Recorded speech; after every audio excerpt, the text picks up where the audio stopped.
ما لخدمت أنا كعرزي أكم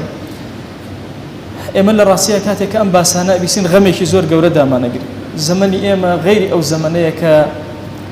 أم فرمايشتاني في غمر جان صلى الله عليه وسلم تيا فرموا زمني سجني أمته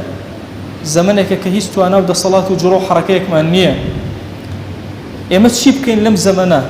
في غمر جان صلى الله عليه وآله وسلم لفرمايشتك بما روشن أكاتب أفرمي من مات ولم يغزو ولم يحدث نفسه بغزو مات على شعبة من النفاق أجر كسيك مردو غزاينك اللي بينا يخويا لجنجك بجدارينك يان لدلي خويا لنفسي خويا استعدادي نبو بقول لغزايك بجداري بك خيالي نكر طبعا حديثي نفذ العربية لجنابة المعلومة يعني خيال بخيال شيء أمكسنها لجهاد بجداريك لسن نفاق أمره كأنما خوشبي صلى الله عليه وسلم شاوي معنوي خوي همو إما أبيني الزمن أمتك ناتوان غزاكا بلان پرورديكي قوريان كأبي خيال وفكريان لسر غزاكرين ولسر جهاد لبيناوي خوايا پروردي خويا لو قنا غابكن حتى وكو قناه زمن خويا يتبيشو هل أصنعوا جهان رزقار أكن لو فسادوا لو ظلميك هيا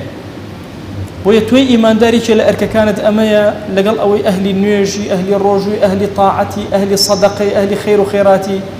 أبي أهلي دلق بي كخيالي تيابي خيالك بلي تيابي لجهاد كردن لبيناوي خوايا وغزا كردن كوتا قسم لخزمتنا إمام عمر رضا ورحمة خويا لبجاري كان نيجي أكر نيجي زور دريش كردوا صحيح بخاريا والد دواي بيان ودوتيان أي إمام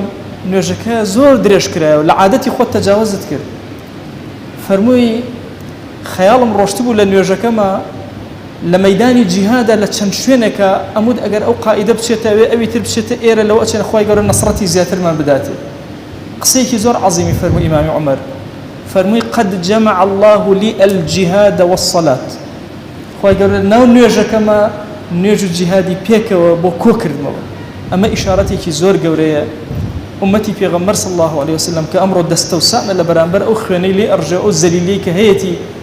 أكري بحديثي نفسي أجري كي زور قورة ورقري بفكر خيالاتي أجري كي زور قورة ورقري بدلي باكو نيتي جواني